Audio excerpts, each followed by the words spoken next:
Today, I will talk about cohabitation, marriage, and early marital conflict. These are the learning goals: cohabitation, marriage, what makes marriage work, early marital conflict.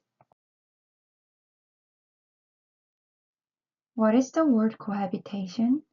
Cohabitation means living together without being married, and it's getting more popular these days. One study shows that the number of couples living together prior to marriage increased by 41% from the year 2000 to 2010. Then why do so many couples choose to cohabit rather than to marry? Some people feel they are not ready to make a lifelong commitment. Others feel that cohabitation provides practice for marriage. Also, some couples cohabit because they reject the institution of marriage altogether, maintaining that marriage is outmoded and it's unrealistic to expect a couple to spend a lifetime together. Despite the prevalence of cohabitation, marriage remains the preferred alternative for most people during early adulthood. Why do couples choose to marry though?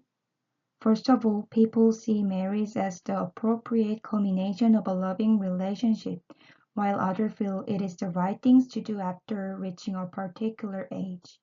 Second, people seek marriage because of the various roles that a spouse can fill. For example, not only they can play an economic and sexual role, but also provide sounding board to discuss one another's problem and means of having children that is fully accepted by society, and legal benefits and protection. Then what makes marriage work?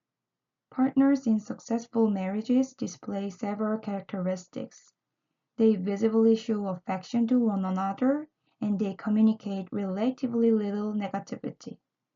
Happily married couples tend to perceive themselves as part of an interdependent couple rather than as one of two independent individuals. They also experience social homogamy, a similarity in leisure activity and role preferences.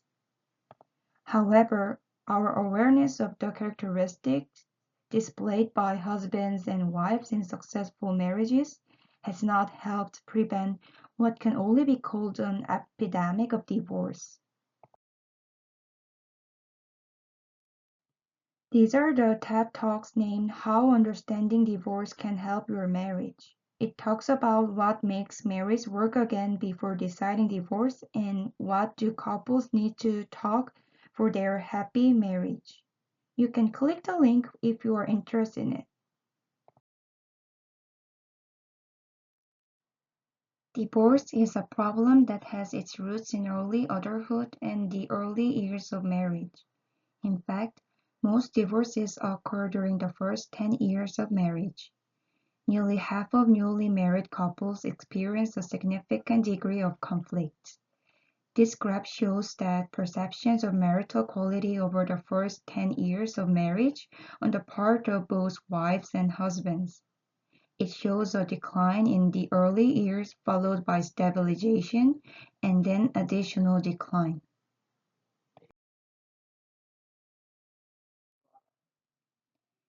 Then, what are the sources of marital conflict? First, they have difficulty making the transition from being children of their parents to being autonomous adults. Second, they have difficulty developing an identity apart from their spouses, while struggle to find a satisfactory allocation of time to share with their spouse compared with time spent with friends and other family members. But most married couples view the early years of marriage as deeply satisfying. For them, marriage can be a kind of extension of courtship.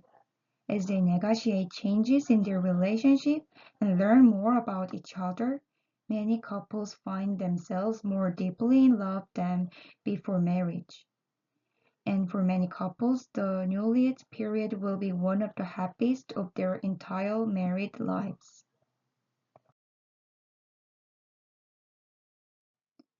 This is the end of the presentation. I hope you have better understanding about today's topic. Thank you for listening.